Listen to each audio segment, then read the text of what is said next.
Hindi lamang diploma ang baon ng security guard na si Rogelio Batong Malaki sa kanyang pagtatapos, kundi isang mahalagang aral ng pagsisikap na nais niyang ikintal sa puso ng mga kabataan. Matapos ang halos 3 dekadang pakikipagsapalaran, bago nakamit ang pangarap, ibinahagi ng dating gwardya ang kanyang mga payo upang magsilbing inspirasyon sa mga mag-aaral na kasalukuyang humaharap sa iba't ibang hamon ng buhay. Hinikayat niya ang mga kabataang may sapat na resources at suporta mula sa magulang na huwag sayangin ang pagkakataong makapag-aral dahil hindi lahat ay nabibigyan ng ganitong pribilehiyo. Payo niya na mahalaga magkaroon ng alternatibong plano sa buhay upang hindi mawala ng direksyon kung sakaling hindi agad magtagumpay sa unang layunin. Ayaw mo kakontento sa unsa ang naa sa inyo karon, sa unsay inyong status ko karon.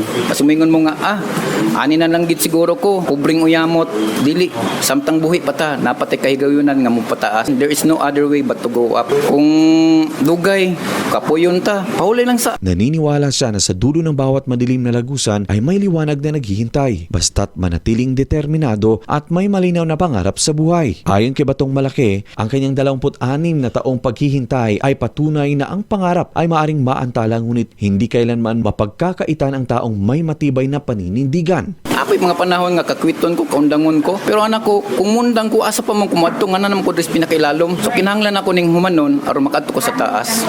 Luigi Alan Tutor, NBC, Bida Balita.